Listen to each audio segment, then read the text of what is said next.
The village had no real name. People who lived nearby called it the Fog Village because every morning, thick white fog rolled in from the forest and swallowed the small wooden houses whole. By noon, the fog would lift, but the people inside never seemed to lift with it. Cael had lived in this village for all 16 years of his life. He knew every mud path, every broken fence, every face worn down by too many cold winters and too little food. He knew which neighbor would share a potato when times were hard, and which one would pretend not to see you. But most of all, Cael knew the feeling of wanting something he could not name. It was a hunger that food could not touch, a restlessness that sleep could not cure. Sometimes, late at night, he would lie on his thin straw mattress and stare up at the ceiling and think, there must be more. There must be something more than this. His mother called it foolishness. You think too much, she would say, without looking up from her sewing.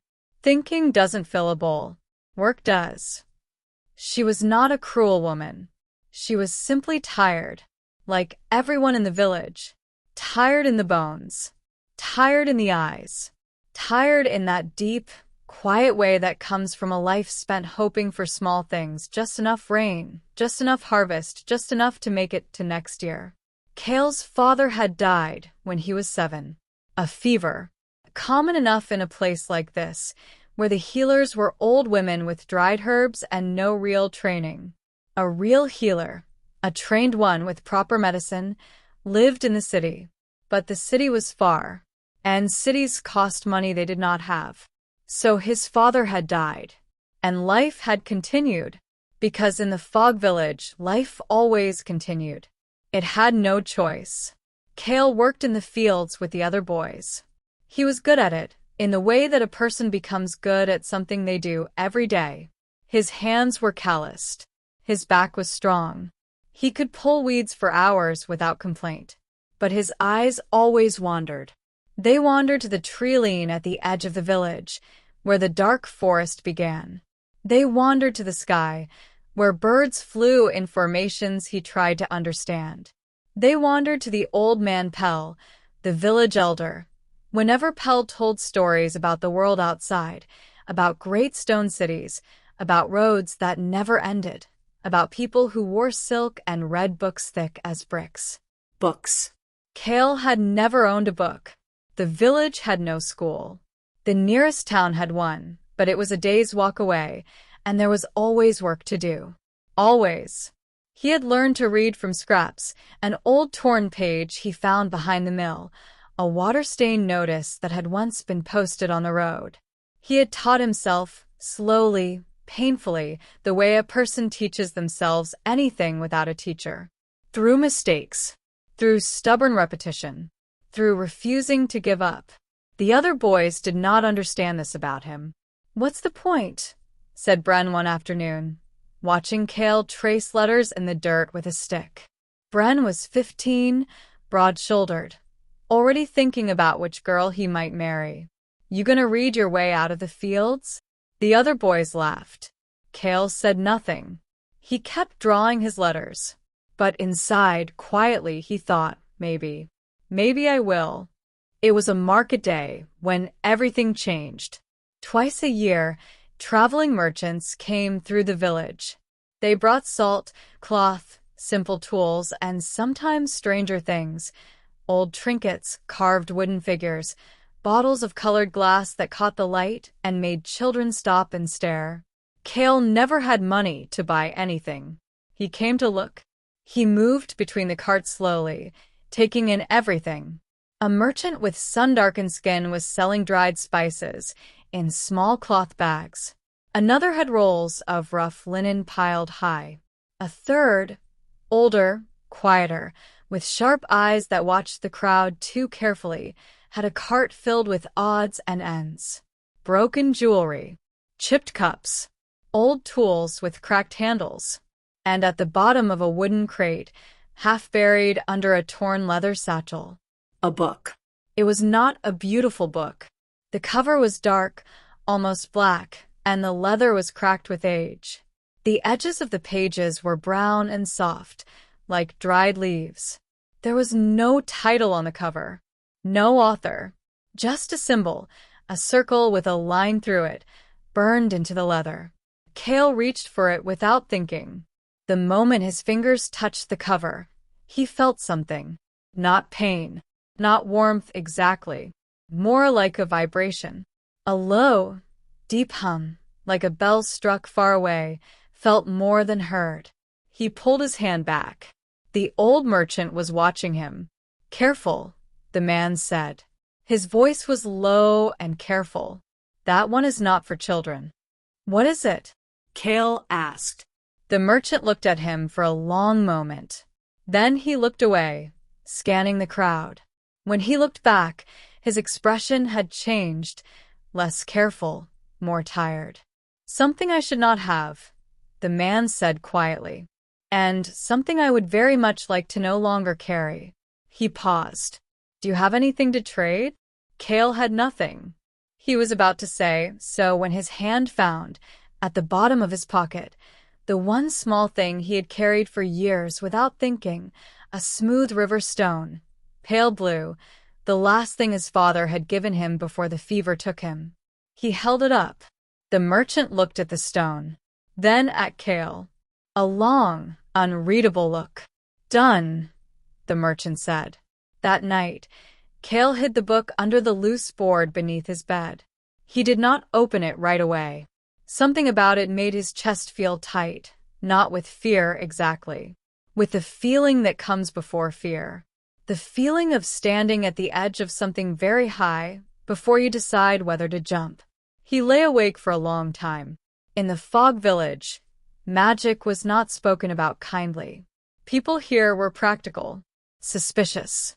They believed in things they could touch: soil, rain, bread, the warmth of fire. Magic was for stories, for warnings. Old Pell sometimes spoke of the mages, people who had once walked the world doing great and terrible things, but always in the past tense, always with a slight shaking of the head, as if such things were over now, and rightly so. Magic draws trouble, Cael's mother had said once, years ago, when a passing traveler had shown a small glowing trick to the village children. She had pulled Cael away by the arm before he could get close. It always does. He thought about that now.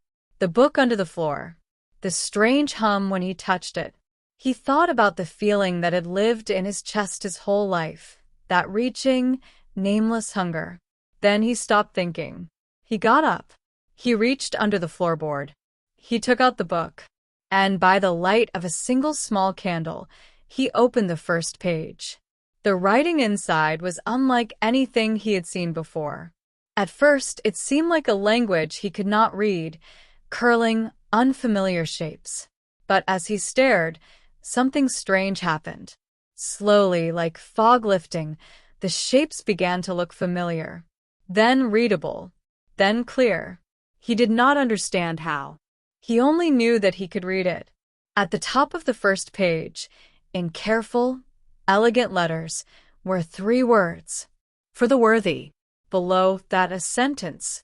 "If you can read this, the book has already decided." Cael's candle flickered. Outside, the wind moved through the trees. He turned the page, and somewhere in the back of his mind, faint, distant, like a voice from the bottom of a well, he thought he heard someone say, "Hello, boy. I have been waiting a very long time." Cael dropped the book. It hit the floor with a soft thud. He stepped back until his shoulders touched the wall. His heart was loud in his chest. His breath came fast and shallow. He stared at the book on the floor. It lay still. The pages had fallen open. The small candle threw a circle of warm light around it, and inside that circle, the book looked almost ordinary. Old. Worn. Just paper and leather. Just a book. Cael stood there for a full minute, not moving. Then, slowly, because he could not help himself, he picked it up again. He sat back down on the edge of his bed. He held the book in both hands.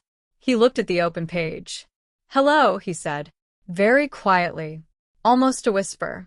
Silence. He felt foolish. Of course there was nothing.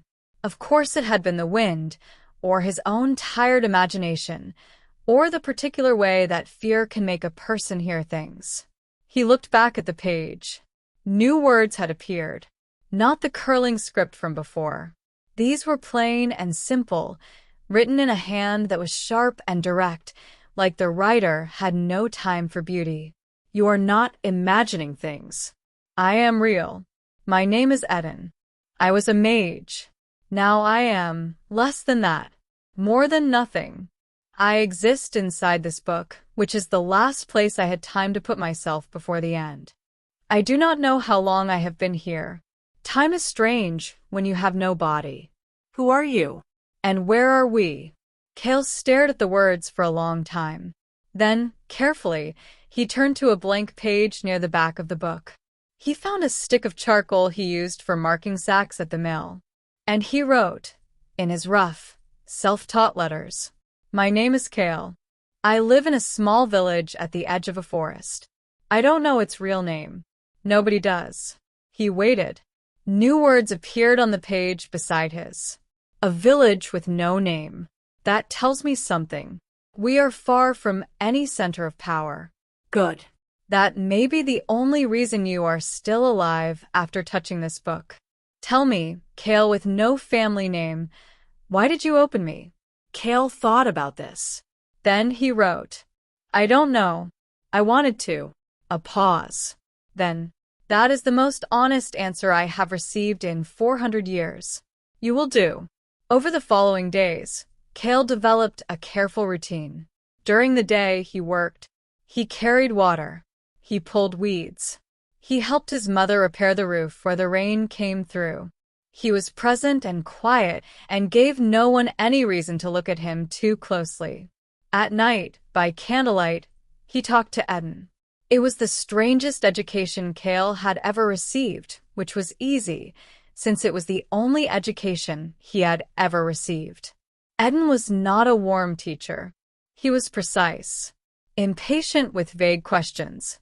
He did not say good job or well done. When Cael made progress, Eden simply moved on to something harder. When Cael made mistakes, Eden explained what went wrong in a flat, clear voice, the way a carpenter might explain why a joint does not fit. No anger, no comfort, just the facts. But he was always there. And that, Cael found, was its own kind of comfort. Magic, Eden wrote one night, is not what stories say it is. It is not fire from nothing. It is not wishing hard enough. Magic is listening.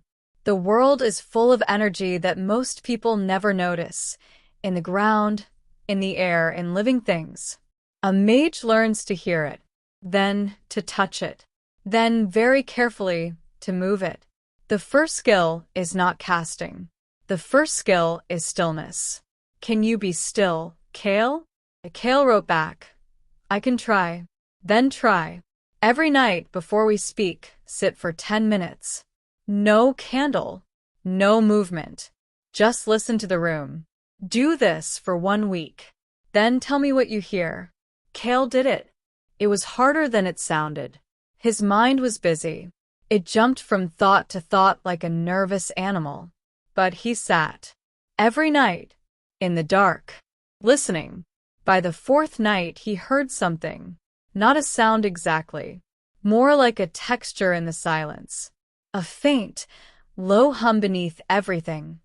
The wood of the walls, the earth under the floor, the night air coming through the gaps. As if the world itself had a heartbeat, very slow, very quiet, and he had simply never been still enough to feel it before. He wrote to Eden, I hear it. It's like the world is breathing. Eden's reply came quickly, which was unusual. Good. You hear it faster than I expected. Now. Do not touch it. Not yet. Just listen. The worst thing a young mage can do is reach before they are ready. Do you understand? Yes, Cael wrote. Good. Because I am serious. The energy will respond to your attention. If you pull at it before you have control, it will pull back. and it is much stronger than you. Cael looked at that last line for a long time. Then he wrote, "Were you ever afraid of it?" "When you first started." A long pause. Long enough that Cael thought Eden might not answer. Then, every single day, for the first 3 years. Fear is not a weakness, Cael. Fear means you understand the size of what you are dealing with. The dangerous ones are the students who feel no fear. They move too fast. They break things. Sometimes they break themselves. Be afraid. And do it anyway. That is what a mage is. 3 weeks after Cael first opened the book, a stranger came to the village. This was not unusual, exactly. Travelers passed through sometimes, merchants, pilgrims, people moving from one place to another for reasons they kept to themselves. The village watched them with polite suspicion and let them go. But this stranger was different. He was tall, dressed in gray, with a hood that stayed up even when he came indoors. He spoke to no one directly. He moved through the village slowly, the way a person moves when they are looking for something specific and do not want anyone to know it. Cael noticed him because of the way the animals behaved. Dogs that normally ran up to greet strangers backed away. Chickens scattered. Even old Maraid's cat, a fat, fearless animal that had once faced down a fox without blinking, disappeared under the house and would not come out. Cael watched the stranger from a distance and felt the back of his neck go cold. That night, he told Eden. Eden's response was immediate and sharp. "Listen to me carefully. A gray traveler who makes animals afraid. This is a seeker. They work for the Mage Registry. Their job is to find unregistered magic use and bring it before the council. Or stop it, depending on the situation." "How strong have you been practicing?" Cael wrote. "Only the listening. Like you said. I haven't touched anything." "Good. That may have saved you." Active magic leaves traces, like heat from a fire, visible to those who know how to look. Passive listening leaves almost nothing. Almost. But Cael, you need to understand something. The book itself has a presence.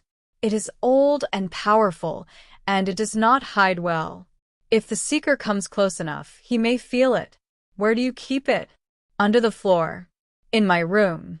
That is not far enough. Tomorrow before dawn you need to move it. Somewhere outside. Somewhere with stone between you and it. Stone absorbs the trace better than wood. Is there anywhere like that near the village? Cael thought. Then he wrote, "There's an old cave. At the base of the ridge, maybe a mile into the forest. Nobody goes there. People say it's bad luck." "Perfect. Take the book there tomorrow. And Cael, take yourself there too. Do not be in the village while the seeker is present. If he reads your face and sees someone hiding something, that will tell him as much as a spell trace. Can you be gone from the village for a day without anyone asking questions?" Cael thought of his mother. Then he wrote, "I'll say I'm checking the eastern snare lines." "Then do that. Go before dawn. Take the book. Do not run. Running draws attention. Walk like you have nothing to hide, even if your heart is hammering." Cael almost smiled at that. Then he wrote, "You've done this before." Hidden. Run. Pretended to be ordinary. A pause. Many times. Near the end, it was all I did. What happened? At the end? Another pause. Longer. We're not talking about that tonight. Sleep, Cael. You have an early morning. He left before the sky was fully light. The forest was cold and dark at that hour, the fog thick between the trees. Cael knew this forest. He had walked it since childhood, setting snares with his father, gathering wood in winter. He knew its sounds, the creak of branches, the small movements of birds waking up, the distant sound of the stream that ran east through the low ground. He kept the book pressed close to his body, wrapped in a cloth, tucked under his arm inside his coat.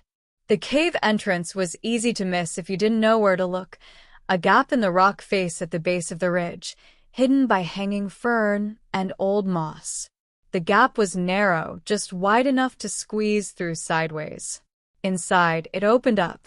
Cael had been here once before, as a small child, on a dare.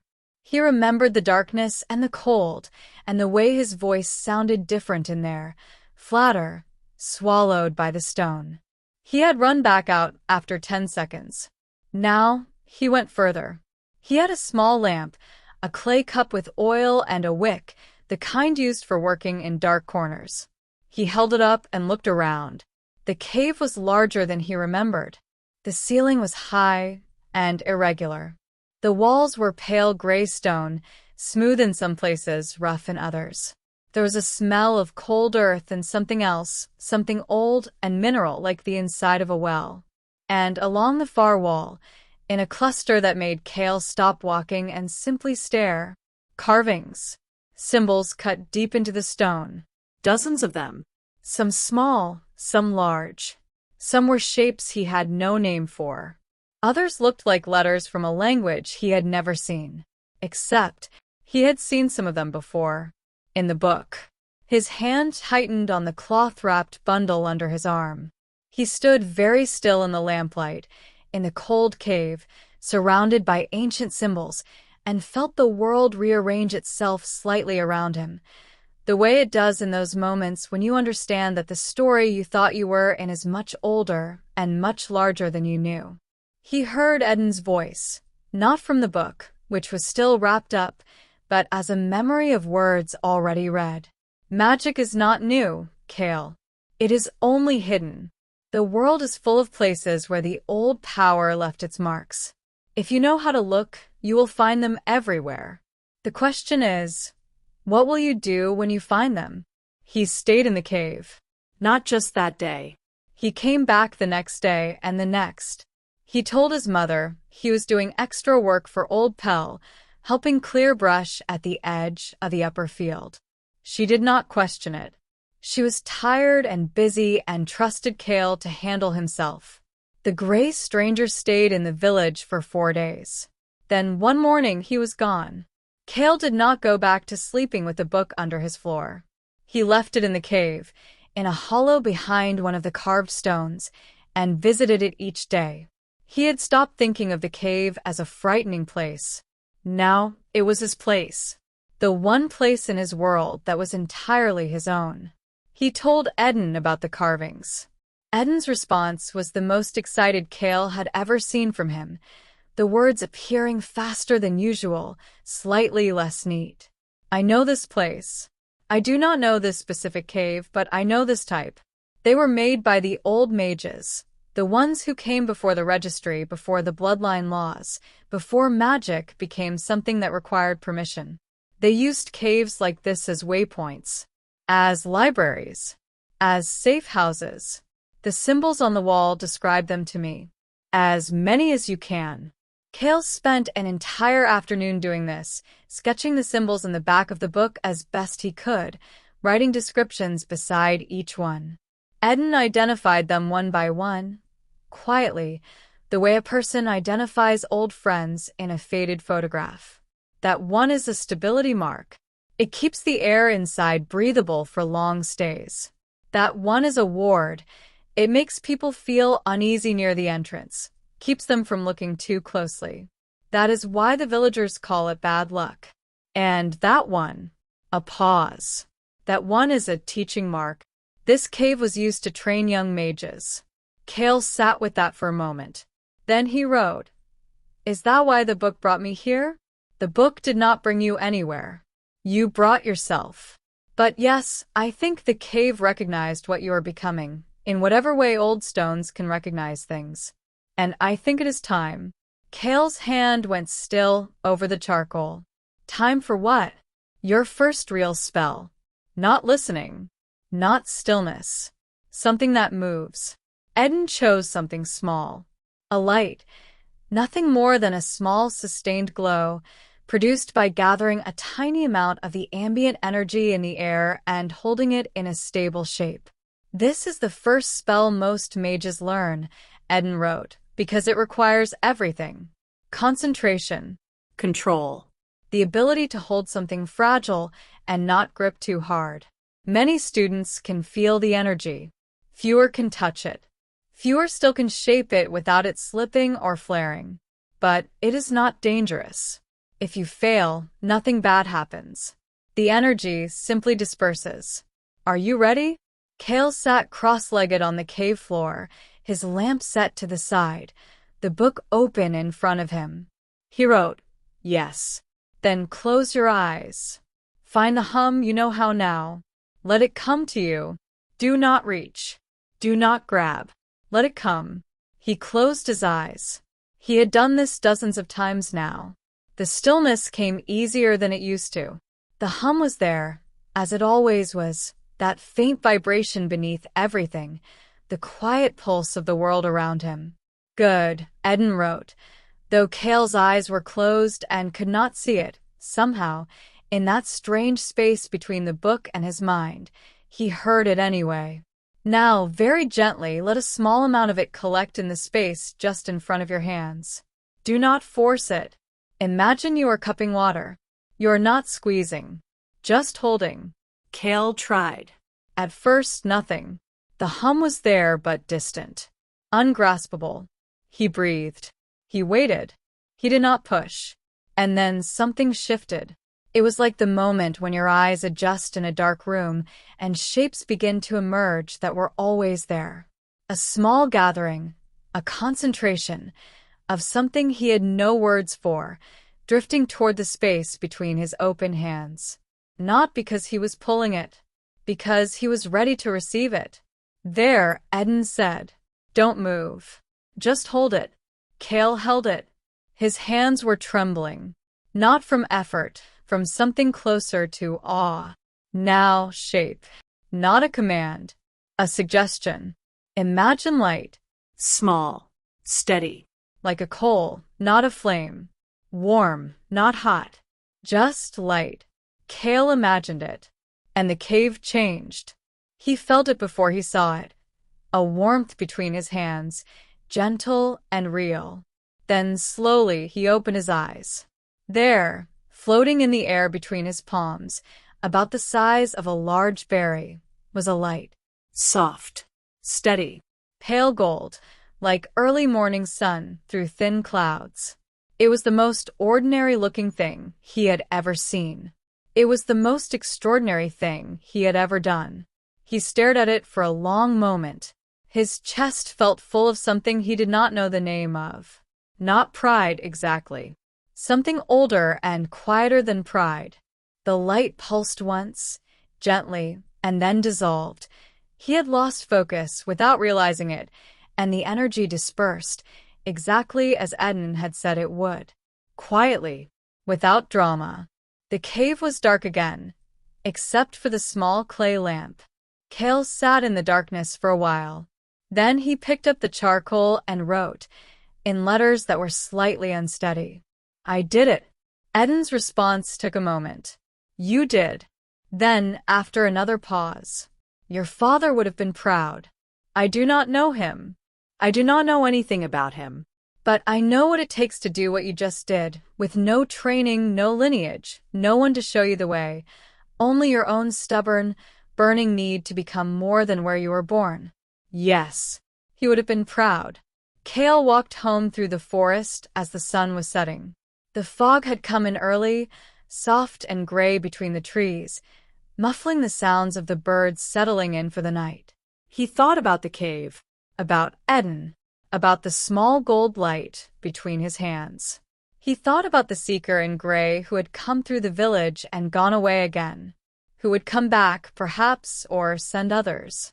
He thought about the world beyond the tree-line, the roads he had never walked, the cities he had never seen, the vast and complicated life that existed out there, beyond the fog and the mud paths and the small familiar sorrow of a village with no name. He was not ready for it yet. He knew that. Eden had been clear. There were months of work ahead, maybe years. Control to build. Knowledge to gain. The kind of slow, patient discipline that could not be rushed without breaking something. But for the first time in his life, The distance between where he was and where he wanted to be did not feel like a wall. It felt like a road, and he was already walking it. The fog swallowed him as he came out of the trees and into the field at the edge of the village. Ahead, through the gray, he could see the warm yellow light of the window of his home. His mother, beginning to prepare the evening meal. He would go in. He would eat. He would sleep.